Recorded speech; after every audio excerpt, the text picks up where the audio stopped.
So now that I've changed all my equations right here, it's H, I, J, K, and U. Now that I've switched all these to equations of addition instead of subtracting a negative, now what we're going to do is we're going to start off on A. And A says x plus 9 equals 2. Wait a second. That's kind of confusing. Well, it's not if you think about negative numbers, right? And so, in order for us to solve that, we're going to minus 9. We're going to do the opposite of 9. Adding 9, the opposite is subtracting. When we do that, that zeroes out this side.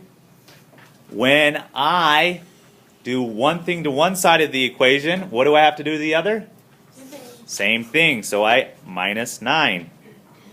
And now I have x equals, I have $2. I owe you guys $9. Do I still owe you money if I pay you that $2? No. How much? 7. So it's going to be a negative 7. Okay? Here we go. Let's go on to the next. So before I go on to the next, I look for negative 7, which is the word the, and I'm going to cross that out. And then I'm going to go up to box A, and I'm going to write the word the. Okay?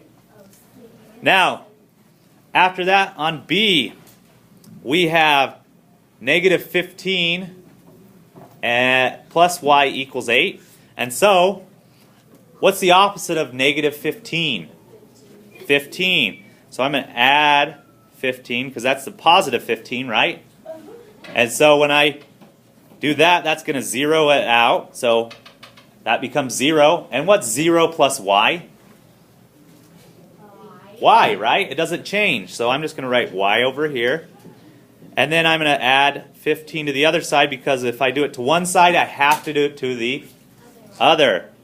And so I add that. And that gives me y equals 23, right? 23.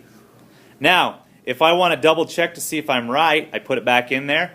I owe $15. I have $23. 15 and 23, I should have $8 left over, right? All right, so y equals 23. Pretty easy, right? Let's do this next one. What is the opposite of subtracting 11? Adding 11, right? So let's do the opposite. We'll subtract. The opposite of subtracting 11 is adding 11. That one zeroes out, and I'm left with x plus 0, and we can just write that as x. If I add 11 to one side of the equal sign, I have to do it to the other.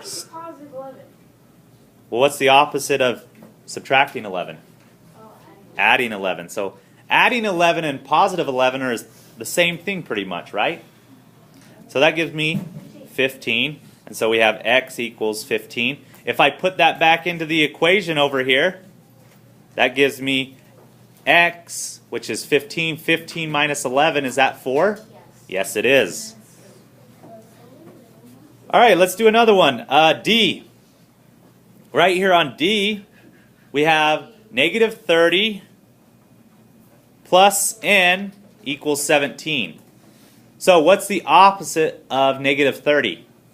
30. So I add 30, or plus 30, positive 30, and that zeroes out. If I do one thing to one side of the equation, what happens to the other? Same thing. So I add 30 over here. And so that's going to give me n equals what? 47. Now, as we're doing this, we should be coming over here to the side. So my first one was negative 7. Then I had what? 23, which is silly. I'm going to cross that out. And I'm going to put in box number B, or box B, and put silly. Right? Go back down. Find 15, which is little. And little is going to be in box C. And box D is going to be what? Girl, 47, right there at the bottom, right? Now I have in box D, girl. And that's how you're going to kind of go fill it out. Yes, you have to do it. Any other questions?